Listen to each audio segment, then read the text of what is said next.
Okay, so 5 game-changing tips for presenting like a pro with a teleprompter.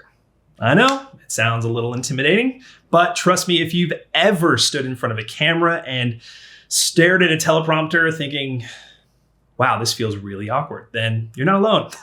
I've been there and way more times than I care to admit. And with that, many teleprompters as well too. There's a lot of different ones out there.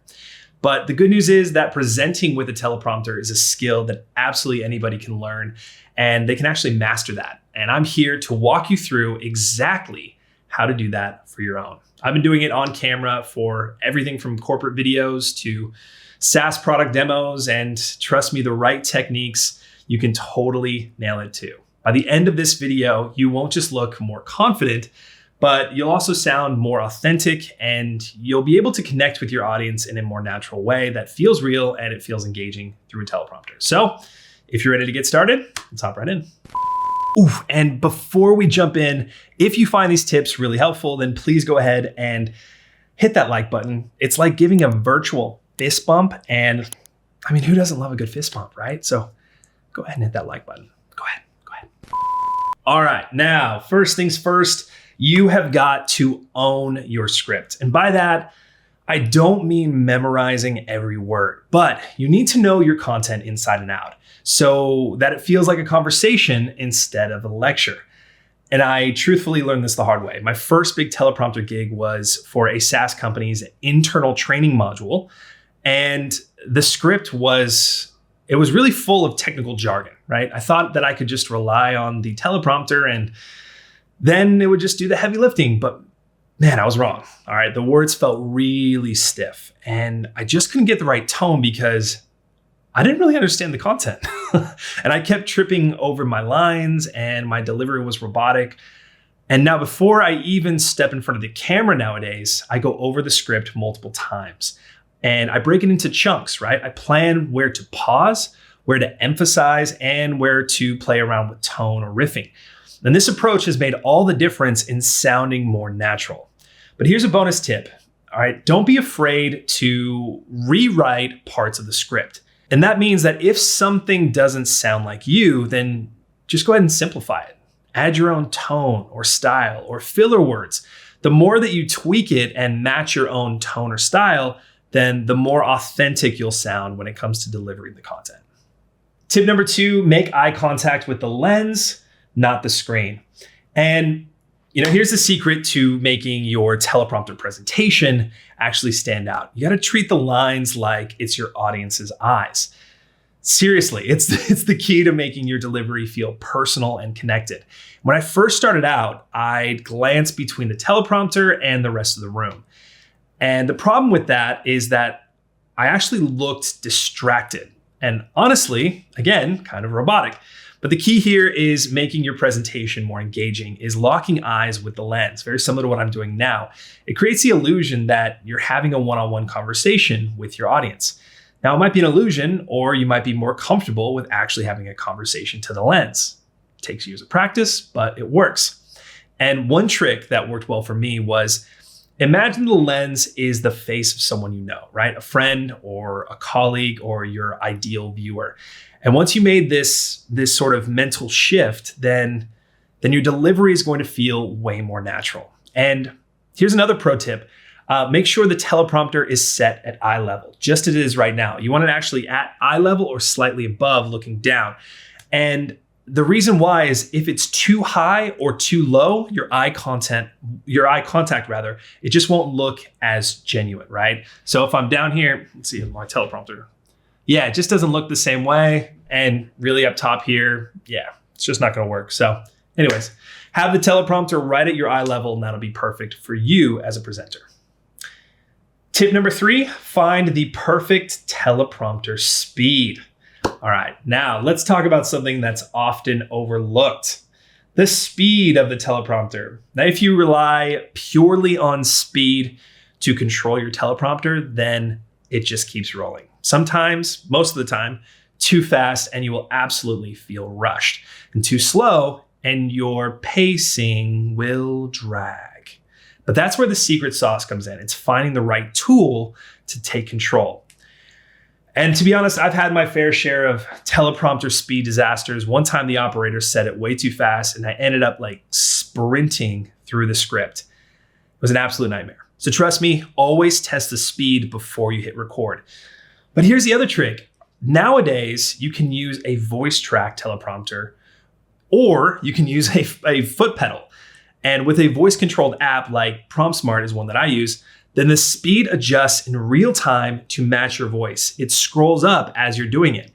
And if you don't have one of those, then there is foot pedals that give you manual control to keep the pace steady up or down without having to rely on the operator. So when you press on it, it starts to scroll at the desired speed and you can keep up with it or go back on the other side of the pedal.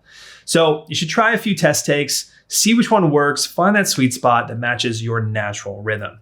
And you should also try looking slightly ahead in the text while reading. That means like further down. It helps avoid stumbling over the next line, and it actually keeps the flow feeling way more natural. Tip number 4, bring energy and personality. All right, so let's talk energy. The camera has a way of actually draining your enthusiasm. So you got to pump it up a little bit. And what feels energetic to you might come across as flat on screen. And I'll be honest, I've had some shoots where my energy dipped very, very low and the feedback wasn't great. Eric, we need more energy. Or Eric, you look like you're bored. And so now what I've learned to do is to reset between takes. Now, whether that's by taking a deep breath or doing a quick stretch or walking out into the living room or the other part of the studio, even just flashing a big smile, smiling actually gets a positive energy going. And I've actually learned that if you smile, it'll instantly brighten your tone and it'll make you sound more approachable. You need to use hand gestures naturally to emphasize key points, like my mouth not working. So what you can do is play around with your pace and tone to keep things dynamic. The bottom line here is that your goal is to make the audience feel like you're talking to them, not at them. So bring that energy and they'll feel it. Tip number 5, rehearse like a rock star every single time. And this is the final tip and it's the most important, it's rehearsal. And I know it sounds like an obvious, but please don't skip it. Even with years of experience, I still rehearse my scripts. A lot, in fact. Rehearsing builds confidence. It smooths out any rough spots, and it helps you deliver a more polished performance. Now, here's how I do it. I start with a cold read to catch any awkward wording or tricky sentences. This is particularly important when you're working with clients or they've given you some sort of script to do, or even if you are a CEO and your team has prepped something for you to say. All right, run through that script a couple of times, focusing on pacing, tone, and even the script itself. Then what you can do is record a test take and review it for areas that need improvement.